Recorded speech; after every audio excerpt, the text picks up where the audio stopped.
রিমা আপু করিয়ে দিবে মৌলি আপু।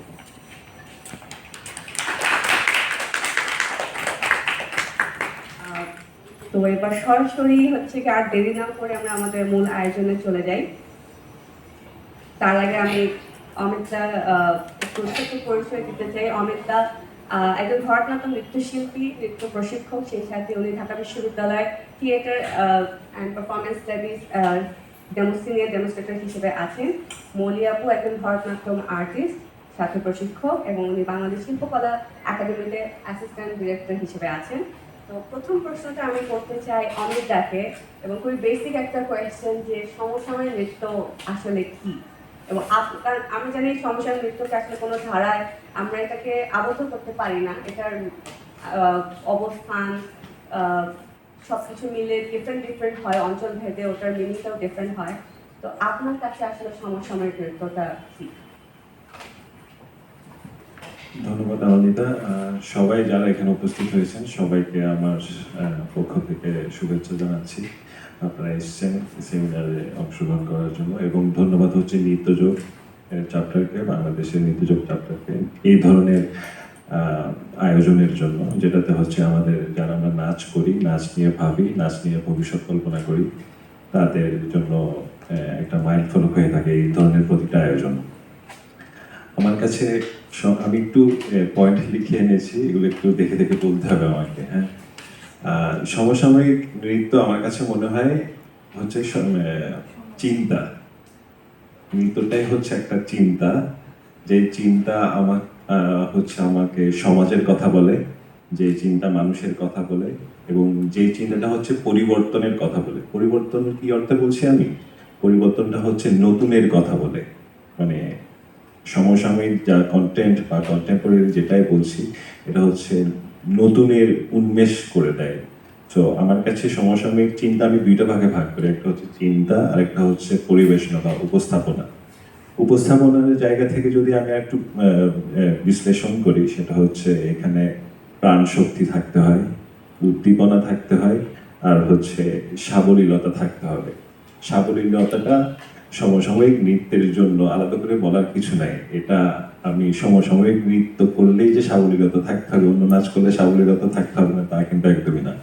আমি মঞ্চে ওঠা মানেই হচ্ছে আমার সাবলীলতা, মানে মানে একদম 1 থেকে 100 পর্যন্ত যতটা পারা যায় ওই জায়গাটা একদম ইজি করে নিতে হয়।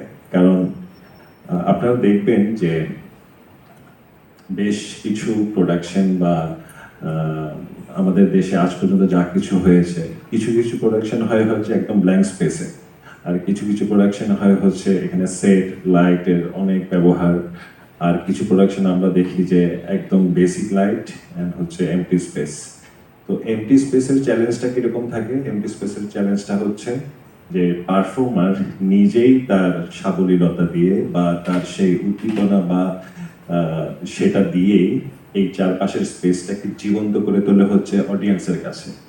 তো তখনই সেটা হয়ে যায় কানেকশন, অডিয়েন্সকে এঙ্গেজ করা, এবং হচ্ছে রসবোধের সৃষ্টি হয়। তো আমি যেহেতু ভারতনাট্যম শিল্পী, আমার কাছে মনে হয় ভারতনাট্যম যে আর্ট ফর্মটা আছে, এই আর্ট ফর্ম দিয়েও কিন্তু নতুন চিন্তার উন্মেষ ঘটানো সম্ভব।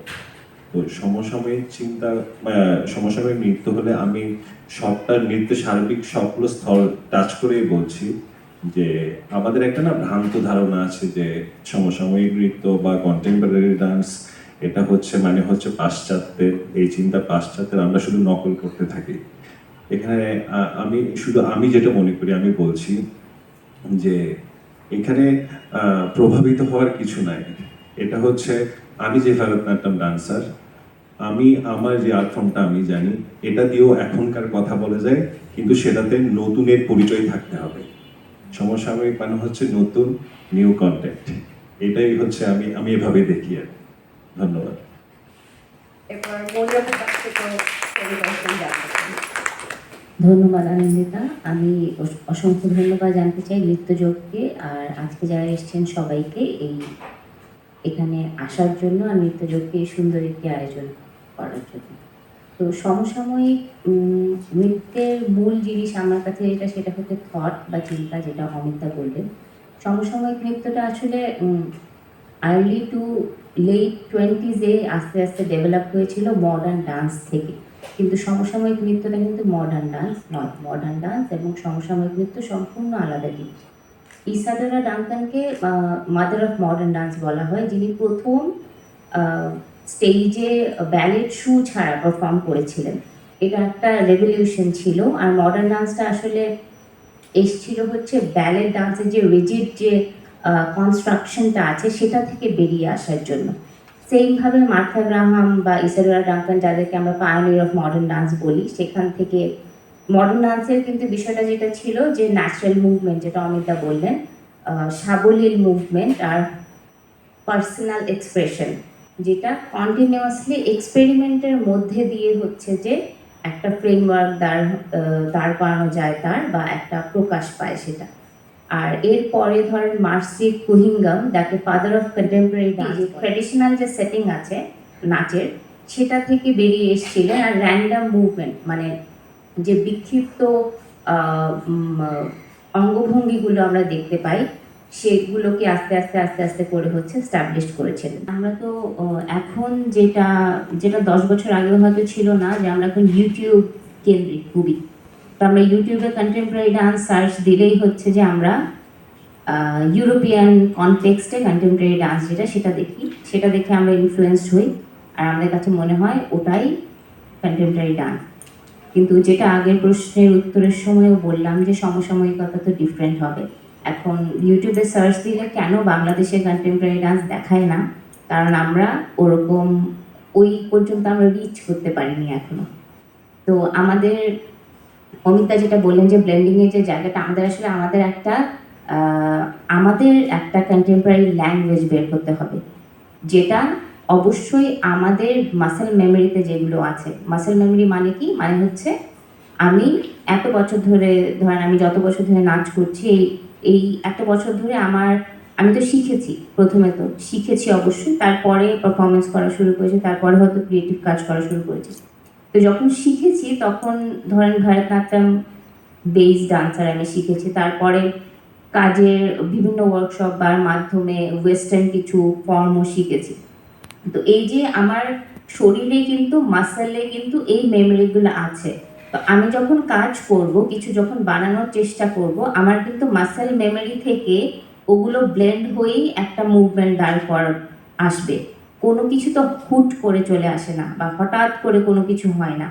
ওদেরটা আমরা যখন ইউরোপিয়ান কনটেক্সটে দেখি কন্টেম্পোরারিটা, ও যেটা আনন্দিতাও বললো যে ওরা তো ব্যালেট ট্রেন্ড, তো ওদের কন্টেম্পোরারি ল্যাঙ্গুয়েজটা ওরকম।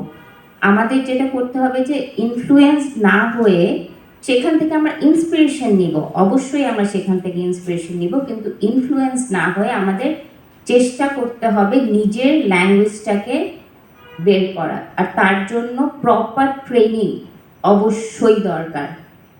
আগে আমাকে ভালো করে নাচ শিখতে হবে, তারপরে আমাকে তৈরির দিকে যেতে হবে।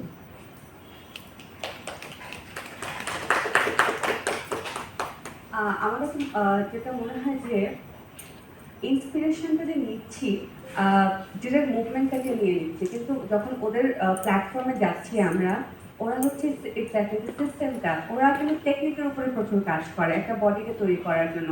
ইভেন এটা এখনো বাংলাদেশে খুব বেশি প্রচলিত না যে ওরা বডি অ্যানাটমি নিয়ে প্রচুর কাজ করে, লাইন আপ নিয়ে কাজ করে। টেকনিক বলতে মার্থা গ্রাহামের টেকনিক নিয়ে প্রচুর কাজ করছে, উইলিয়াম ফরসাইথের টেকনিক নিয়ে প্রচুর কাজ করছে। তো সেক্ষেত্রে আমরা কিভাবে আসলে সংযোজন করতে পারি, এবং আপনারা দুজনে বিশ্ববিদ্যালয়ে শিক্ষকতা করছেন, তো সেক্ষেত্রে এটাকে আমাদের কারিকুলামেরও একটা অংশ, যেখানে ডান্স অ্যানাটমির উপর খুব বেশি গুরুত্ব দেওয়া হচ্ছে, যাতে করে সে তার যেই ফর্মটাই সে শিখছে, সেটা ক্লাসিক্যাল ফর্ম হোক বা লোকনৃত্যও শেখানো হচ্ছে আমাদের একটা পার্ট কারিকুলামে। তো সেই সাথে কি বডি অ্যানাটমির উপর খুব বেশি গুরুত্ব দেওয়া হচ্ছে কিনা? কারণ কন্টেম্পোরারি নাচে, যেই দেশি কন্টেম্পোরারি, বিশেষ করে ইউরোপিয়ান, ওখানে তো প্রচুর কাজ হচ্ছে। ইভেন আমাদের পাশের দেশ ভারতেও ওরা প্রচুর এটা নিয়ে কাজ করছে। তো বাংলাদেশে হচ্ছে কি এই টেকনিকগুলোর প্রসার কতটুকু হয়েছে, যেখানে যে বডি অ্যানাটমি বা হচ্ছে গিয়ে এই যে মানুষরা মার্থা গ্রাহাম বা উইলিয়াম ফরসাইথের এই টেকনিকগুলো নিয়ে কি আমরা এখন কাজ করতে পারছি কিনা বিশ্ববিদ্যালয় পর্যায়ে? আচ্ছা, আমি একটু বলি যে তুমি যে কোয়েশ্চেন লিস্ট দিছো, এখানে পরের কোয়েশ্চেনটা চলে আসছে তো পরের কোয়েশ্চেন আমি আপনাদের সুবিধার্থে বলছি, আমাদের দেশের সমসাময়িক নৃত্য কি এখনো পশ্চিমা প্রভাবের অধীনে, নাকি এটি সত্যি একটি নিজস্ব বাংলাদেশি পরিচয় তৈরি করছে? তো আমার পয়েন্ট আমি যেটা লিখেছি, আমি লিখেছি যে আমরা এখনো অধীনে আছি, মানে পশ্চিমাদের মানে প্রভাবিত আমাদের করে, পশ্চিমারা প্রভাবিত করে। একটা মজার বিষয় হচ্ছে আমি যখন 2010 সালে পাশ করে এসেছি, এরপরে অনেক ওয়ার্কশপস করেছি, আমরা আমরা মিলেমিশে করেছি সবাই, এখানে অনেকে আছে যারা আমাদের সাথে করেছে। তো আমার যখন মনে পড়ে যে সামির, আমি একটু আগে আসিফের সাথে এই কথাটা বলছিলাম যে সামির আকিকা যখন এসেছিল 2012 সালে, সামির হচ্ছে জার্মান একজন কোরিওগ্রাফার, উনি হচ্ছে কার যেন পিনা বাউসের সরাসরি স্টুডেন্ট। তো আমাদের সৌভাগ্য হয়েছিল যে সামিরের সান্নিধ্য পাওয়ার। আর সামির তারপর হচ্ছে আসলেন ডোনাল্ড বার্টের সাথে আমরা 2015 সালে একটা অনেক বড় কাজ করেছি, looking forward to the past বলে। তারপর আসলেন আকরাম খানের একটা টিম, যেটা হচ্ছে আমরা দীর্ঘ 1 মাস কাজ করেছি। আমি প্রথম দুইজনের ক্ষেত্রে বলবো যে ওনারা ওনাদের, যে রানুদিদা বলছে বডি অ্যানাটমি নিয়ে কাজ করছে, স্ট্রেচিং ব্লা ব্লা ব্লা অনেক কিছু, যেটাতে হচ্ছে আমাদের প্রথম কয়েকদিন মানে অনেক বেগ পেতে হলো, পরবর্তীতে এটাতে আমরা অনেক বেশি সাবলীলতা অনুভব করতাম। আমাদের মনে হতো যে এটা না করে আমরা ওই মেইন কোর্সে যাব না আর কি। হ্যাঁ, বিষয়টা এরকম, স্টার্টার না খেয়ে মেইন কোর্সে যাব না। কিন্তু এটা অবাক করার বিষয় যে ওনারা যখন আমাদেরকে নিয়ে মেইন কোর্সের কাজগুলো করতেন, ওনারা আমাদের বাংলাদেশি এলিমেন্টস খুঁজতেন। তো মানে ওনারা তো বিগেস্ট কন্টেম্পোরারি আর্টিস্ট ওয়ার্ল্ডের। হ্যাঁ, তো আমার এখনো পরিষ্কার মনে আছে, looking forward to the past যখন করি, তখন হচ্ছে মণিপুরীর একটা পার্ট ছিল যেটার সাথে উনি ওনাদের মুভমেন্ট ব্লেন্ড করেছেন। ভারতনাট্যমের একটা পার্ট ছিল যেটাতে হচ্ছে মিউজিক ছিল হচ্ছে পাশ্চাত্যের মিউজিক, কিন্তু ওই মিউজিক আমরা ভারতনাট্যম নাচ করতেছি, তার সাথে ব্লেন্ড করেছিল হচ্ছে উনি ওনাদের মুভমেন্টের। কিন্তু ওনাদের মুভমেন্টটা অনেক স্থূল লেগেছিল আমার কাছে, উনি ডমিনেট করছে হচ্ছে আমাদের মুভমেন্ট দিয়ে। তো এই জায়গাগুলো বলতে বলতে মানে কেন বলছি যে আমাকে প্রশ্ন করলো যে মানে এই অ্যানাটমির জায়গাগুলো আমরা কি করছি কিনা। আমরা ওয়ার্ম আপের বা বডি টেকনিকের বিষয়গুলো যখন আমরা নিজেরা ক্লাস করাই স্টুডেন্টসদের, আমরাও তখন কম বেশি চেষ্টা করি। আর যেটা আমাদের একদম অভাবের জায়গা রয়ে গেছে সেটা হচ্ছে একাডেমিক জায়গা। আমরা একাডেমিক জায়গায় মাত্র একটা দুটো জায়গায়, আমি তো বলে দিতে পারবো, ঢাকা ইউনিভার্সিটি, শান্তা মারিয়াম আর হচ্ছে রবীন্দ্র সৃজন, এই তিনটা জায়গায় হচ্ছে আমরা বিলং করতে পারি।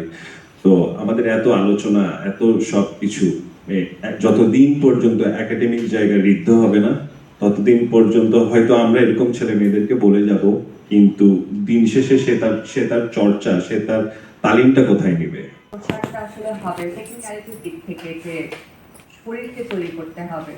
ডান্স অ্যানাটমির মতো জিনিসগুলো বা খুব পপুলার কন্টেম্পোরারি টেকনিকগুলো, উইলিয়াম ফরসাইথের, মার্থা গ্রাহামের, সেগুলোর প্রচার আসলে কীভাবে আমরা বাংলাদেশের সাথে আমাদের এই সাবকন্টিনেন্টের সংস্কৃতির সাথে ওটাকে ব্লেন্ড করে শরীর তৈরির ক্ষেত্রে, অথবা আমাদের কিছু আছে এরকম টেকনিক, সেগুলো কেন সামনে আমরা মানে এরকম সচরাচর গ্লোবালি দেখতে পাচ্ছি না, বা ওই জায়গাটাতে আসলে কীভাবে যেতে পারি আমরা?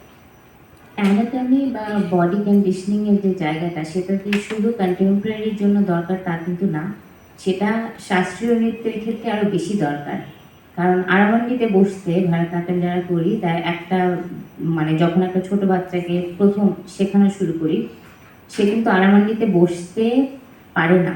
কারণ আরামণ্ডিতে বসার জন্য তার শরীরের কিছু মাসেলের সাপোর্ট দরকার হয়, যাতে সে, যেটা হয় যে সর্বদা আমার এক্সপিরিয়েন্স থেকে যেটা বলি, যে একটা বাচ্চাকে আরামণ্ডিতে বসাতে গেলে সে সামনে ঝুঁকে যায়, কারণ সে সোজা থেকে হাফ সিটিংয়ে বসতে হবে, একদম পায়ের টো আর হচ্ছে নিজ প্যারালাল থাকবে। ওই সিচুয়েশনে মানে সে ভাবে যে আমি কোথায় এসেছি, আমি কেন এখানে এসেছি, এরকম হয়তো তার মনে হয়। তার কারণ হচ্ছে যে আমরা ডাইরেক্ট আরামণ্ডিতে হয়তো বসানোর চেষ্টা করি, আমরাও হয়তো বসেছি একসময় ডাইরেক্ট আরামণ্ডিতে, কিন্তু কথা হচ্ছে ওই তাকে তো আগে ওইটুকুনের জন্য তৈরি করে নিতে হবে। বডি কন্ডিশনিংটা এই জন্য দরকার। সেটা আমি একটা ভারতনাট্যম দিয়ে শুধু আমি এক্সাম্পল দিলাম, কিন্তু হচ্ছে এটা সব ক্লাসিক্যাল ডান্সের জন্য দরকার। আর আমাদের যে ফর্মগুলো, আমি আগে যে মাসেল মেমোরির কথাটা বললাম, আমাদের তো আসলে আমাদের ফর্মগুলো নিয়েই যদি আমাদের ল্যাঙ্গুয়েজটা আবিষ্কার করতে হয়, তাহলে আমাদের ফর্মগুলো সম্বন্ধে আরো জানতে হবে, সেগুলো ভালো করে শিখতে হবে। আর অমিতা যে কথাটা বললেন যে একাডেমিক ভাবে ইনক্লুড করার কথা, সেটা আসলে খুবই দরকার। কারণ আমরা পার্সোনালি যাদের ধরেন ইন্টারেস্ট আছে, তারা হয়তো বডি অ্যানাটমি নিয়ে পড়াশোনা করি বা বডি কন্ডিশনিং করার চেষ্টা করি, আমরা ওয়ার্ম আপ বা ওয়ার্ম ডাউনের যে প্রসেসগুলো আছে ইউটিউবে অনেক আছে, ওগুলো দেখে চেষ্টা করি যে প্রত্যেক রিহার্সেলের আগে, ক্লাসের আগে নিজের শরীরকে ওভাবে তৈরি করে নেয়ার। কিন্তু আমরা যদি সেটা মানে মেজরিটি পারফর্মারের কাছে পৌঁছতে চাই, সেটা অবশ্যই একটা সিলেবাস থাকা উচিত। আর এখন যেটা নেই, ডান্স ডিপার্টমেন্ট অনেক খুব কম জায়গায় আছে, কিন্তু যেগুলোতে আছে ডান্স ডিপার্টমেন্ট, যারা দায়িত্বরত আছেন তাদের অবশ্যই উচিত সিলেবাসে এই জিনিসগুলো ইনক্লুড করা। যেমন বডি কন্ডিশনিং বা বডি অ্যানাটমি নিয়ে পড়াশোনা করানো। এটা নাচে নাচে আসলে এটার তো কোনো অল্টারনেটিভ নেই। আমি নাচ করতে হলে আমার বডি অ্যানাটমি জানতেই হবে। আমরা কোনো কিছু তৈরি করি, অবশ্যই সেটা আমরা কোনো না কোনো প্ল্যাটফর্মে গিয়ে শোকেস করি। একটা উদাহরণ দিয়ে বলতে চাই, আমরা যে ভেন্যুতে এখন আছি দুটো ইনস্টিটিউটের, 2016 এবং 2018 সালে ইয়াং কোরিওগ্রাফার্স প্ল্যাটফর্ম নামে আমাদের একটি প্রজেক্ট ছিল, যেখানে হচ্ছে তারা কল ফর অ্যাপ্লিকেশন দেওয়ার মাধ্যমে নৃত্যশিল্পীদের কাছে কাজ আহ্বান করেছিল যে আপনারা যারা কাজ তৈরি করতে চান তারা আপনারা এই প্ল্যাটফর্মে যুক্ত হবেন। জার্মান থেকে মেন্টর এসে আপনাদেরকে হচ্ছে গিয়ে মেন্টরশিপ করার মাধ্যমে আপনাদের নিজেদের মৌলিক কাজ তৈরি হবে। এবং ওইটা আমি মনে করি নৃত্যশিল্পীদের জন্য অনেক বড় একটা প্ল্যাটফর্ম ছিল। তখন অনেকেই যারা নতুনভাবে তারা ওই কাজটা করতে পেরেছিল। তবে যখন অডিয়েন্সের ফিডব্যাক তো আমরা নিয়েছি, যেটা হয়েছে যে খুব কমন একটা ফিডব্যাক ছিল যে কিছুই বুঝি নেই। কারণ ওটা ফার্স্ট টাইম আমাদের একটা অ্যাটেম্প ছিল, যেখানে আমরা অনেকে একটা কাজও নতুনভাবে করার সাহসটা ওরা মঞ্চে দেখিয়েছিল। এবং শিল্পকলা একাডেমির এই বড় মঞ্চে ওই পারফরমেন্সটা হয়, এবং 2 বছরই, প্রথম সিজন সেকেন্ড সিজন দুটারই কমন একটা ফিডব্যাক যেটা জেনারেল পাবলিক থেকে এসেছিল যে আমরা আসলে কাজটা কিছুই বুঝিনি। কিন্তু আমি যখন গত বছর যখন জার্মানিতেই হচ্ছে কি এরকম অ্যাবস্ট্রাক্ট কাজ করতে যাই, দেখতে যাই, তো যেটা দেখলাম যে দর্শক চুপচাপ বসে, মানে কারণ আমরা যেটা মঞ্চের অ্যাবস্ট্রাক্ট কাজগুলো প্রেজেন্ট করি, দর্শকের কাছে তাদের ইন্টারপ্রিটেশন ডিফারেন্ট হয় এক একজনের কাছে। তারা প্রত্যেকেই কিছু না কিছু নেওয়ার চেষ্টা করেছে, র্যাপার গান বলে আমি কিছুই বুঝি নেই। তো এই যে পরিবেশটা, এবং ওখান থেকে না কিছু আর্টিস্টদের মধ্যে একটা ভয়ও থেকে যে এই কাজটা আমি সামনে নিয়ে যাবো কিনা। আর বিশেষ করে এখন সোশ্যাল মিডিয়ার যে যুগ, ভয়টা আরো বেশি হয় যে আমরা এটা অনলাইনে বা অফলাইনে প্রেজেন্ট করবো কিনা। তো এই যে গ্যাপটা, এটা কি শিল্পীর দায়িত্ব যে দর্শককে বোঝানো, নাকি ও কিভাবে এটাকে আসলে মোকাবেলা করবে? কঠিন প্রশ্ন, কিন্তু কিন্তু আবার অন্যদিকে চিন্তা করলে সহজ উত্তর। আমার যেটা মনে হয় যে বিমূল, মানে যেটা ও পারফরমেন্সগুলোর কথা বলছে, এগুলো হচ্ছে অ্যাবসার্ড আর্ট। অ্যাবসার্ড আর্টের মিনিং সব সময় যে দর্শক বুঝবে সে কথা না, দরকার নেই। তো আমি যেভাবে দেখি এই কথাটাকে, সেটা হচ্ছে বিমূর্ত চিন্তার নির্যাস, মানে অ্যাবসার্ড আর্টের ইন্টারপ্রিটেশন মানুষ ভেদে সবার ক্ষেত্রে মতামত অভিন্ন হবে, একই কখনোই হবে না, এটা ভিন্ন হবে। কেউ বলবে আমি বুঝছি, কেউ বলবে আমি বুঝি না, কেউ বলবে আমি কিন্তু এই জিনিস দেখতে পেয়েছি। তো এটা মানুষ ভেদে ভিন্ন হবে, এজন্য এটা নিউ কন্টেন্ট, এজন্য এটাকে আমরা বলি যে এখনকার পারফরমেন্স। আর আমার মনে আছে যে আমি যখন 2014 সালে গোটেন ইনস্টিটিউট থেকে আমি জার্মানি গেছিলাম একটা ডান্স প্ল্যাটফর্ম বলে একটা সেমিনার দেখতে। তো আমরা এরকম একটা অডিটোরিয়ামে ঢুকেছিলাম। তো ওখানে আমরা যেই ঢুকছি আমাদের বিভিন্ন শরীরের বিভিন্ন জায়গায় যে কোনো একটা জায়গায় একটা করে ফিতে দিয়ে ওখানে একটা ঘন্টা ছিল, সো ওটা লাগিয়ে দিচ্ছিল। কেউ পায়ে লাগাচ্ছিল, আমি বাংলাদেশ থেকে গেছি, আমি বলছি ভাই আমাকে হাতে লাগান, আমাকে হাতে লাগিয়েছে। কেউ মাথায় লাগাচ্ছিল, কেউ গলায় লাগাচ্ছে। তো ভেতরে গিয়ে দেখেছি যিনি পারফর্ম করছেন ওনার কোনো মিউজিক নাই, উনি সাউন্ডটা কোত্থেকে পাচ্ছে, আমরা যে নড়ছি তখন ওই ঘন্টাটার থেকে সাউন্ড বের হচ্ছে। তো এটাই হচ্ছে অ্যাবসার্ডিটি। তো ও যে কি পারফরমেন্স করছে, ও যে কি মুভমেন্ট করছে, ওটার হয়তো কোনো মানে মিনিংই নাই, ওটা বিমূর্ত একটা জিনিস। ও ওর মতো মুভমেন্ট করে যাচ্ছে, কিন্তু ও তখনই মুভ করছে যখন কেউ আওয়াজটা করে। তো একটা সময় আমরা সবাই মানে বন্ধ করে রেখেছিলাম, কিন্তু একজন আরেকজনকে ধাক্কা দিতে গিয়ে ওটা নড়ে গেছে। তো ওই সাউন্ডটা পর্যন্ত সে ক্যাচ করেছে। So this is called sharpness. Continuity রেখে যদি বলি যে এই যে অমিতা যে এক্সাম্পলটা দিলেন দর্শকদের এঙ্গেজ করা, মানে হচ্ছে যে ও যে মানে যে শিল্পী ছিলেন জার্মানি, উনি যে ঘন্টা বা উনি যে রিদমটা, দর্শক ছিল উনার রিদম। তো হচ্ছে উনি যে দর্শকদেরকে এভাবে উনি কিন্তু পারফরমেন্সে দর্শকদেরকে ইনক্লুড করেছেন, এটা কিন্তু একটা বিষয়।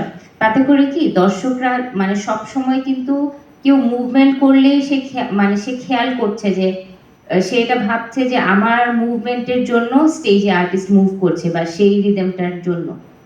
তো এভাবে যে দর্শককে এঙ্গেজ করা যায় বা এইভাবে দর্শকদের এঙ্গেজ করলে যেটা হয় যে দর্শকরা পারফরমেন্সটার সাথে মানে কনসেন্ট্রেট করেন, এটা হচ্ছে কথা। আর বোঝা, পারফরমেন্স বোঝা না বোঝা, আমার কাছে মনে হয় এটা একটা শেয়ার রেসপন্সিবিলিটি। ধরেন প্যালেস্টাইনের ইস্যু নিয়ে যদি কোনো একটা পিস হচ্ছে, তো কোনো দর্শক যদি সেই কনটেক্সট সম্বন্ধে একদমই না জানেন, তাহলে তো সে সেটার সাথে রিলেট হতে পারবে না। তো অডিয়েন্স যদি আপডেটেড না থাকে, তাহলে অডিয়েন্সকে এঙ্গেজ করাটা খুব ডিফিকাল্ট। অডিয়েন্সের দিক থেকে দেখতে গেলে অডিয়েন্সেরও কিছু রেসপন্সিবিলিটি আছে। মানে এখানে 3টা ওয়াল আছে এই স্টেজের। 4th ওয়ালটা হচ্ছে এটা, আমার সাথে অডিয়েন্সের যে গ্যাপটা। তো একটা পারফরমেন্স তখনই দর্শক পর্যন্ত যায় যখন এই ওয়ালটা আমি ব্রেক করতে পারি। তো সেটা সম্ভব হয় যে দর্শক যদি আমরা এঙ্গেজ করতে পারি, আমরা কনটেক্সট যদি সেভাবে নিতে পারি যেই কনটেক্সটের সাথে সেই অডিয়েন্স রিলেট করতে পারবে। আর সমসাময়িক নৃত্যের যে বিষয়টা, সমসাময়িক নৃত্যটা তো সবসময় এখন যা চলছে সেটার, বা সমসাময়িক মানেই হচ্ছে যে ওই বিষয়টার সাথে আমরা বর্তমানে অবগত আছি বিষয়টার সাথে। তো সেই জায়গা থেকে আমরা যদি কনটেক্সটটাকে ওভাবে চুজ করি বা কনটেক্সটটা যদি সমসাময়িক হয়, আর আমাদের প্রোডাকশন প্রসেসে যদি মানে ধরা যায় যে আমরা আমাদের ল্যাঙ্গুয়েজটা বাংলা, তো আমরা যদি বাংলা ল্যাঙ্গুয়েজটা ব্যবহার করে যদি আমরা একটা পিস তৈরি করি, বা নট নেসেসারি যে কোনো স্টোরি লাইন, ধরেন মানে মাঝখানে মাঝখানে যে শব্দগুলো থাকলো সেগুলো যদি বাংলা থাকে, বা যে মিউজিকগুলো থাকলো, যে রিদমগুলো থাকলো, যেগুলোর সাথে অডিয়েন্স কানেক্ট করতে পারে। মোট কথা হচ্ছে যে অডিয়েন্স যেটার সাথে কানেক্ট করতে পারবে সেটা যদি আমরা ইনভলভ করতে পারি প্রোডাকশনে, তাহলে অডিয়েন্স অবশ্যই রিলেট করতে পারবে। আর সব সময় তো সব কিছু সবাই বুঝতে হবে সেটা নেসেসারি না, কিন্তু যদি শিল্পী এটা নিয়ে ক্লিয়ার থাকেন যে তিনি কি করছেন, তাহলে অডিয়েন্স যদি পুরোটা মানে শিল্পী যা চাচ্ছেন সম্পূর্ণ সেটাও যদি না বুঝতে পারে, অ্যাটলিস্ট কিছু চিন্তা নিয়ে অডিয়েন্স বাসায় যায়। এই চিন্তার উদ্রেক করানোটাই সমসাময়িক নৃত্যের মূল বিষয় আমার কাছে মনে হয়।